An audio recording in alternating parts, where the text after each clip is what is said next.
Good evening. You're watching the news from the Sultanate of Oman television. First, the headlines. Russia warns of nuclear wars and NATO says no changes are detected to Russia's nuclear forces. And the trading value in Muscat Stock Exchange last week exceeds 20%.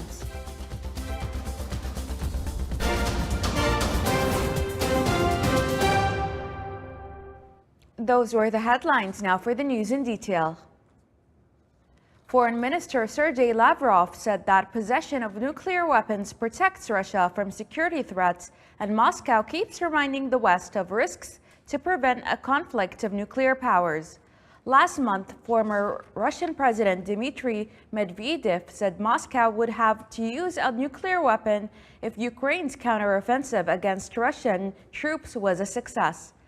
The West is providing weapons to Ukraine as it tries to retake territory Russia has unilaterally annexed since invading its neighbor in February 2022.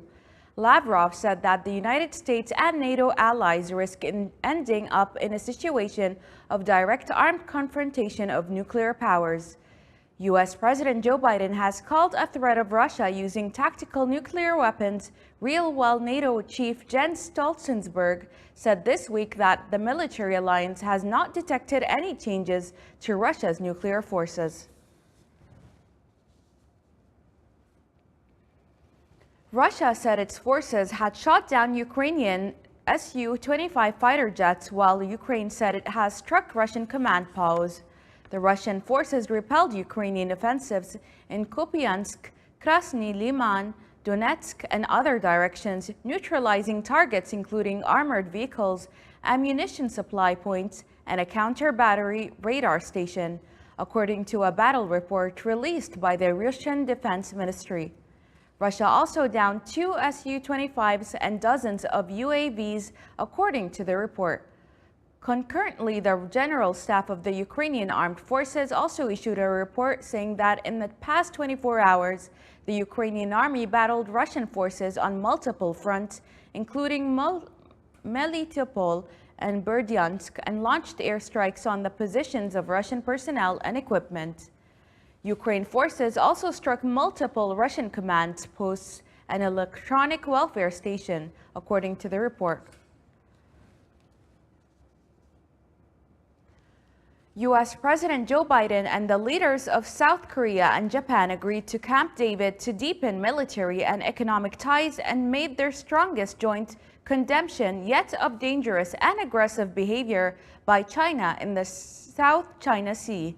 The Biden administration held the summit with the leaders of the South Korean president and the Japanese premier in a bid to protect unity in the face of China's growing power and nuclear threats from North Korea.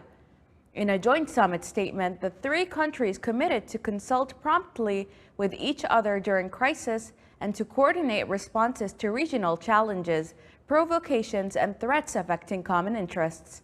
They also agreed to hold trilateral military training exercises annually and to share real-time information on North Korean missile launches by the end of 2023. Meanwhile, they said in a joint statement that regarding the dangerous and aggressive behavior supporting unlawful maritime claims that they have recently witnessed by China in the South China Sea, they strongly oppose any unilateral attempts to change the status quo in the waters of the Indo-Pacific.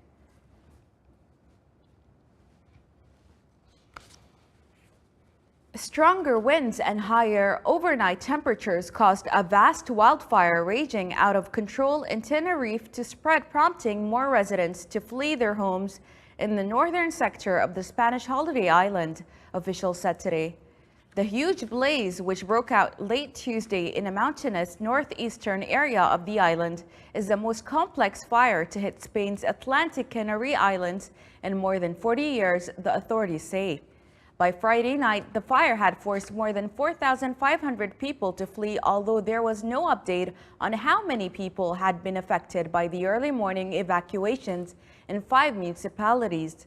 The fire, which has a perimeter of 50 kilometers, has so far destroyed 5,000 hectares of land with 225 firefighters engaged in overnight efforts to control the flames. The area affected by the fire equates to nearly 2.5% of Tenerife's surface area, which stretches 203,400 hectares. By Friday night, the blaze had affected 10 municipalities on Tenerife, the largest of the 7 islands that make up Spain's Canary Islands. Another 1,700 people have been ordered to stay inside their homes. Last year was a particularly bad year for wildfires in Europe, with Spain the worst-hit nation, suffering nearly 500 blazes that destroyed more than 300,000 hectares, according to the European Forest Fire Information System.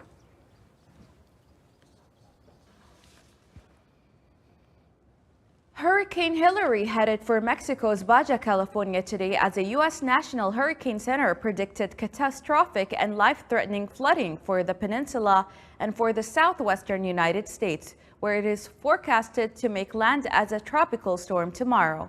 Officials as far north as Los Angeles scrambled to get the homeless off the streets, set up shelters, and prepare for evacuations. Hilary is expected to plow into the Mexican peninsula tonight and then surge northward and enter the history books as the first tropical storm to hit Southern California in 84 years.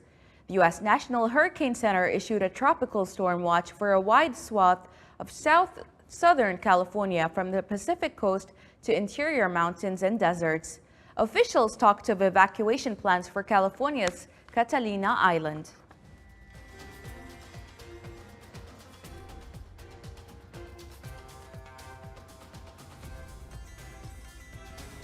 Still to come in our news bulletin. Unique activities are launched as part of Al Jabal Al Akhdar Festival 2023, with Himam Trail Run race attracting around 400 participants.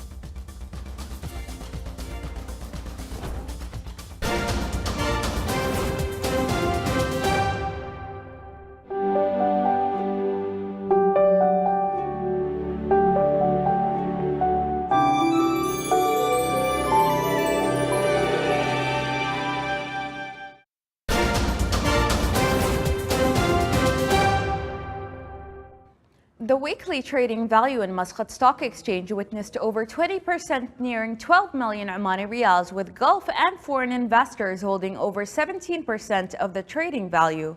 The Muscat Stock Exchange recorded a number of gains, benefiting from the rise in the shares of the leading companies included in the sample of the main index and the sectoral indices. These gains came after the stock market absorbed the financial results for the first half of this year, showing a profit gain by 8% to 9.9 million Omani Riyals.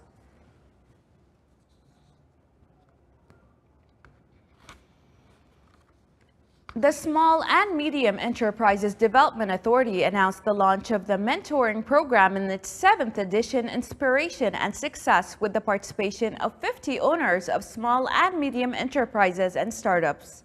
The authority indicated that a mentor from business management experts will be dedicated to each business owner for a full year, with a clear plan based on the business model of the organization and the project. Graduates will be awarded a certificate in enterprise management from the Royal Society of Management from the United Kingdom.